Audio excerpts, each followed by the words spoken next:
علماء دينك السنة والجماعة يكون الودن كزامبيا جارهان مقالة إندولا يقول كوبا بيلتي أي سوق بنقابية حفلة يقود بالدقيان حسك دلشة النبي محمد النبتقلية نحريس كركيساته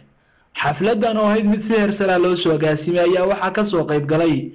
علماء دينك قوية ندى وحقرتك قناع ستدا دليردا هوينكا يوليبا أرضيدا جاريدا الصومالية يكونوا مقالة إندولا يوحكا برتا دوكسيدا كالدوان sidoo kale waxa xafladan ka soo qayb galay qaar ka mid ah muslimiinta ku nool magaalada Indoola waxaana ugu horeyn munaasabadan ka hadlay Sheekh Umar Maxamed Nuur isagoo si weyn uga sheekeeyay siiradii rasuulkeena suuban nabadgeliye naxariis korkiisa aatee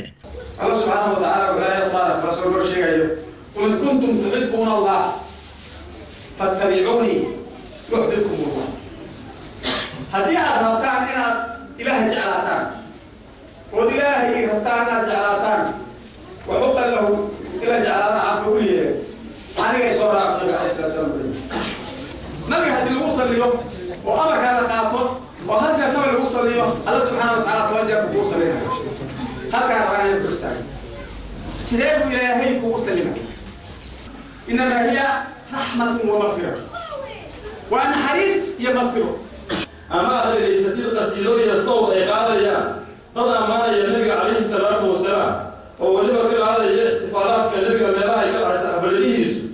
وحيكم التهيب إلى قلبه أن نقوى أبوه يقول محمد صلى الله عليه وسلم عليه مع ذلك وقد رمينا تبدأ عيد عيد الإحصار هاتوا برهانكم إن كنتم من الصادقين فجدنا الله ما لا أرى شيء إسلامي مختصرات يا بعدين عيد سيح وشمطة يقول يا رب سيح وشمطة يقول يا رب وبهلما وكل حقا شاء المؤمنين كقابلنا وعن مريض حفلة فتح النبي محمد عليه الصلاة والسلام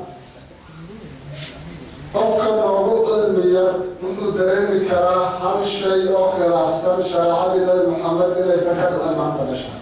That his entire life, the Holy Prophet sallallahu alaihi wasallam did not sit to celebrate his birthday. What are you doing? Why are you coming here and celebrating Maulid Nabawi? Why are you celebrating it? These are the things that they are telling you. But they are forgetting that in Sharia, those Mashaykh Islam will also confirm with you. We do not only look at Quran and Hadith. Yes, these are our main things. This is where we come to when we have any problem, when we have any confusion. Even the Holy Prophet sallallahu alaihi wasallam explained and told us that he left the Quran and his Sunnah. ugu dambeyntii waxa isna ka hadlay munaasabadan wakiilka dacwada ee Jamhuuriyadda Carabiga ee Masar Sheikh Barakani isagoo goobta ka jeediyay hadallo qiiro leh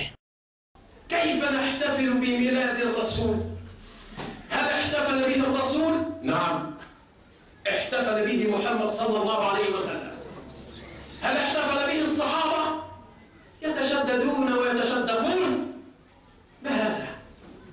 الرسول صلى الله عليه وسلم يقول من سن في الإسلام سنة حسنة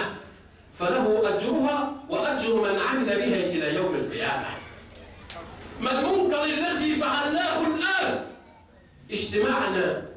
جمعا طيبا فيه السادة العلماء والسادة الضيوف الأجلاء وكلنا مسلمون والحمد لله نوحد الله ونصلي على رسول الله كيف يا أخي كيف